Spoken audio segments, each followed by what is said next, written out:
Over 50 and struggling with skincare, let me take you through some of the things that I do on a daily basis and not so daily basis that might help you bring your skin back to life and really help with graceful aging. I don't think we're about anti-aging here. We all age, and aging is a privilege, and I know that more than many.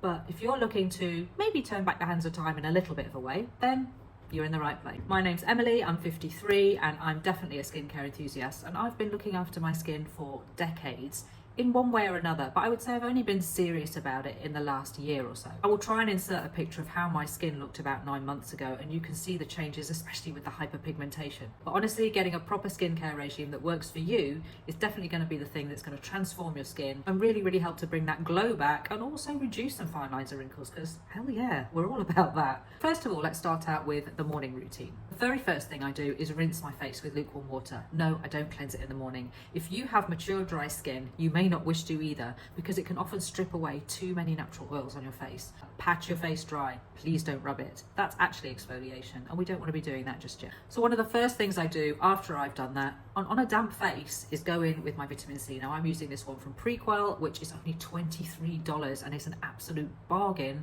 for this 20% L-ascorbic acid. It's really good, it really works. I'm going to take 2 or 3 pumps, spread that all over my face and my neck. Don't forget, whatever you do to your face, you need to do to your neck and even the back of your hands. Once that's set on my skin, maybe for 1 or 2 minutes, I'm going to go in with my first toner, and that is this Anua 77% Heart Leaf Toner. This is very soothing, and it's a great toner to start with. Now, I do something called skin fudding, which means I go in one after the other without letting them dry down properly, which really gives your skin a big moisture surge. If you're not used to that, going a bit slower, you may only want 1 toner, but if you're used to toners or you want maximum effect straight away, then go for it and do what I'm doing. So before that Anua 77% Heart Leaf Toner's dried down, I go in with this Haru Haru Wonder Black Rice Toner. This is very luxe. It's a bit thicker than most of the other toners, but it's got hyaluronic acid in, and that's really going to pull moisture from the toner underneath and also the environment to help plump the skin. Now, this is the unfragranced version. They do a fragrance version. I always recommend go for unfragranced products. Even if you put something fragranced on your skin, you think, yeah, that's fine. Fragrance can sensitize your skin over time and actually lead to things like breakouts and irritation and damaged skin barrier. So if there's an unfragranced version or an unfragranced option with products, always go for that.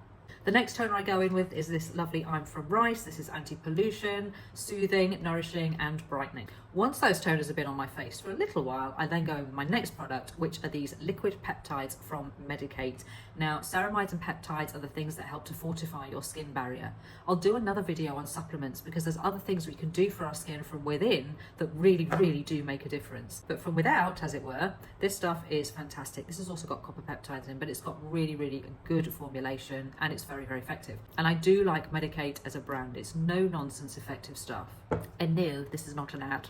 The next thing, of course, is an eye cream, and I use them depending on my mood, but at the moment I'm using this Banana Bright eye cream from Ole Henriksen. This is lovely stuff. It's very nourishing, it's non-active, and it does really nice things for the under eye in terms of smoothing, nourishing, and also helping to brighten. Final step after that's soaked in for a couple of minutes is a moisturizer. I might use one of 2. The first one that I might use if I'm particularly dry is this Ilion cream. This is a K-beauty product, does not cost very much, and also has ceramides in it, so you're getting some extra goodies.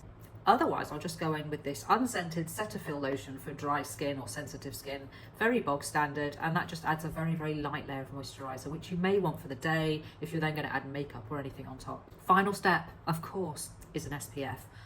You should be using factor 50 at least every day, and if possible reapplying. Now, I know that's not always easy if you're wearing makeup, but there are various SPF 50 spray sunscreens that you can get. I've got a great one by Ultraviolet, and you can literally just spray it on every 2 or 3 hours, and then you know you're getting that top up. But this is PA+++ as well. It's the La Roche-Posay 400 UV Moon. They also do a liquidy version, which also sits better under makeup. This is fine under makeup, but it is thicker and creamier. The lotion actually works much better under makeup, and if you don't want a heavy sunscreen, you want something that's more like a serum, then definitely check that out. Comes in a little kind of rectangular flat square bottle-y thing. So what about the nighttime? Bit different. First thing we're going to do is double cleanse our face, and you want to be going in with an oil-based cleanser first. And by that I don't mean oil to foam, I actually mean oil-based cleanser. I'm using the Medik8 Lipid Balancing Cleansing Oil. Just to give you an idea, you can have a look at that and see if there are similar things that you might prefer or have. You want to massage that in for a minimum of 60 seconds. And if you're not sure if it's 60 seconds, set a timer. Once that's all worked in, you want to then take a little bit of water on your hands and just emulsify it a little bit for literally 10 seconds before rinsing off.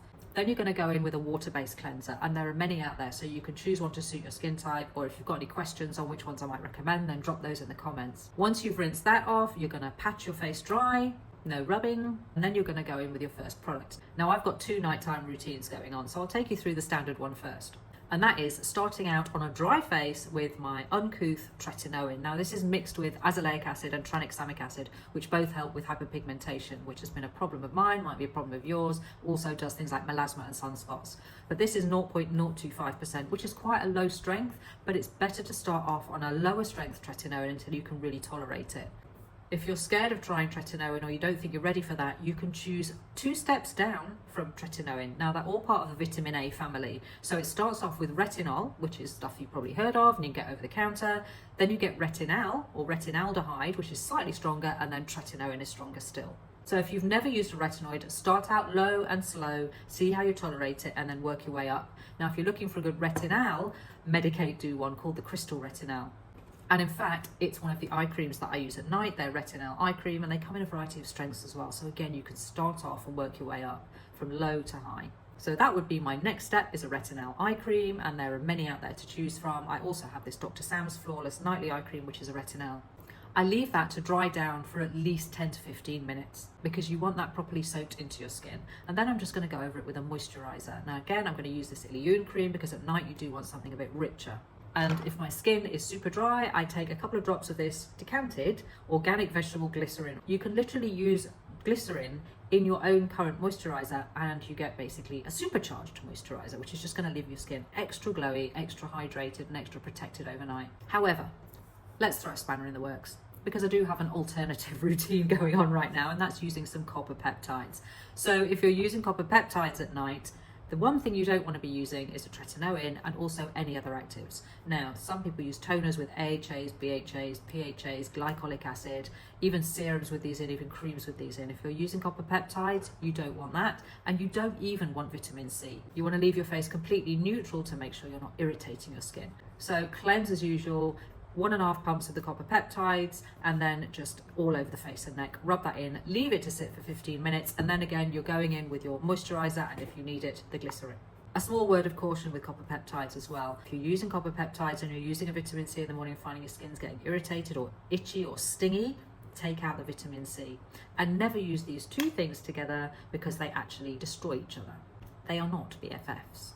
So that's daytime and nighttime skincare routine. It's quite complex. You don't need a routine as difficult, complex as this. Some of you might have routines that are way more complex.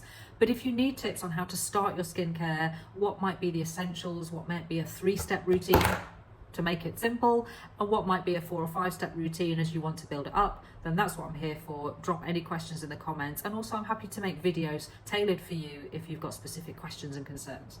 So I hope that was useful, and I shall see you in the next one.